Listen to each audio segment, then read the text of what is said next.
Hi, and welcome back to No Acres Homesteading. I'm Kelsey. Here on my channel, I am helping you learn how to homestead even if you live in the city like I do. I go over a different couple food preserving methods, and I've been over canning, and the other ones I want to go over are dehydrating. The reason you'd want to dehydrate is if you don't have any fresh vegetables, or if you don't have any fresh or frozen vegetables in your freezer. That way you can still make soups and stews and other things with your vegetables. Another good thing is I like to do onions and turn them into a powder, and home dehydrated onion powder is so much better than what you buy in store. Same with garlic. I do the same with my garlic. These are granulated. I haven't powdered them because I don't think I want to with these. So also, if you buy like the dollar ones at Kroger and stuff, they have sawdust in them to help fill it. I am very big on knowing what is in my food, which is one of the reasons why I do homesteading. So another reason is it saves me money, and I just love it. So that is why I dehydrate onions and garlic. Now, why would I dehydrate vegetables? This is mixed vegetables. This is peas, carrots, corn, and green beans. So this is like just like the frozen or canned mixed vegetables.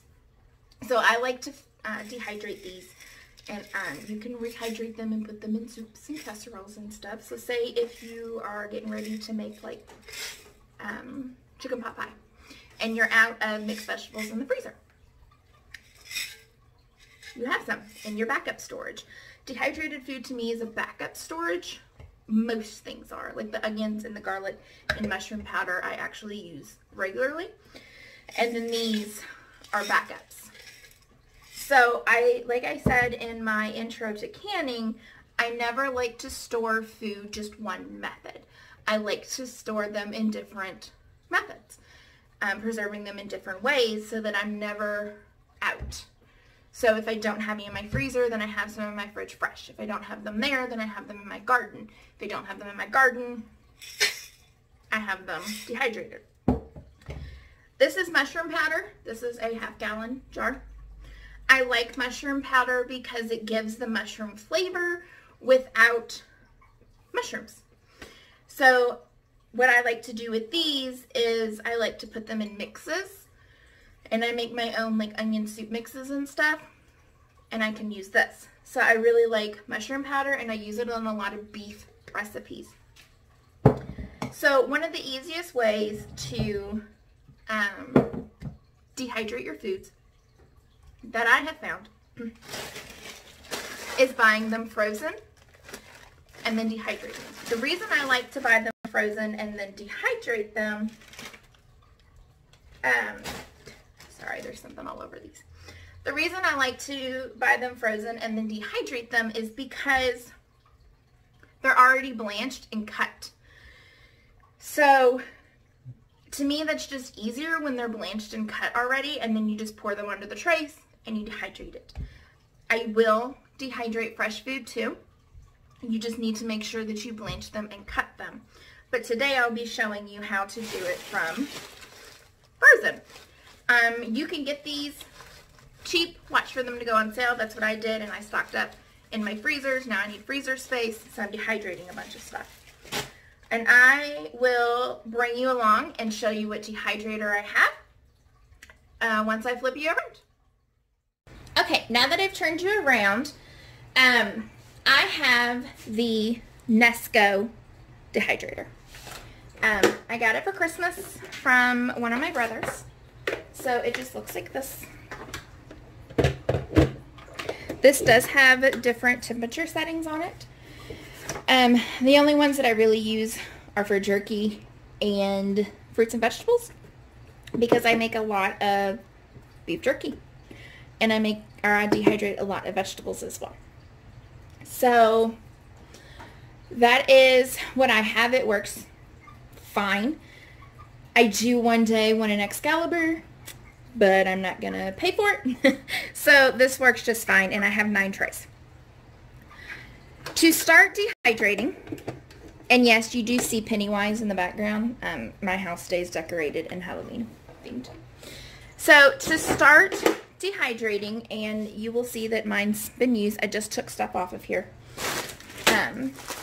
Vegetables. So I have the frozen containers or bags of, and I have mixed vegetables and green beans right now.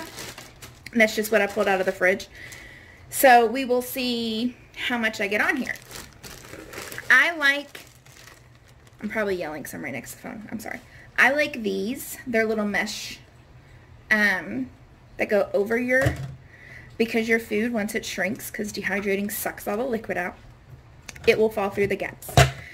So I bought these along with the dehydrator, and they're just really good to use. So you want a thin layer, and that always comes out so fast. So you want a thin layer of whatever you're doing. Currently, it's vegetables for us. And so if you overdo it, if you like put so much on here and they're overlapping and they're like touching and stuff, it's going to take forever to dehydrate. It already takes forever to dehydrate anyways, but if you over cram it, it's going to take even longer. And I let mine go for like a day, and I accidentally, just yesterday, no, day before, I was doing corn and I didn't spread it out evenly enough, and so one of my trays of corn had to go for like 2 days. Could I have separated it? Yes. Did I? Oh. So, okay, so you just want like a thin layer. My puppy's behind me not knowing what to do. So you want just a thin layer of your vegetables on the tray, and then you will stack on your next tray. Now this one, because I don't have any more mesh, these trays I have mesh. This is the only one I don't have mesh on. This is actually made for like jelly rolls and stuff. Like you can make your own fruit roll-ups and stuff. I have not done that, but that's what this is for. It came with the dehydrator. So again, you just want to pour your vegetables on here, thin layer, and you can do, so I only have a bag left of these, which should do about another 2 trays, give or take, and I have 9. I always want a full one going. So I have my green beans out to do as well. So I'm just going to I'm just going to fill these up, and then I will bring you back. Okay guys, it's been roughly 24 hours. So now it's time to take the vegetables off of the dehydrator, and I have my half-gallon jar to put them in. You want to make sure they are crunchy. Can you hear this? You want to make sure that, they crunch. Max. Because you want all the liquid out of it so that it doesn't mildew in your jar.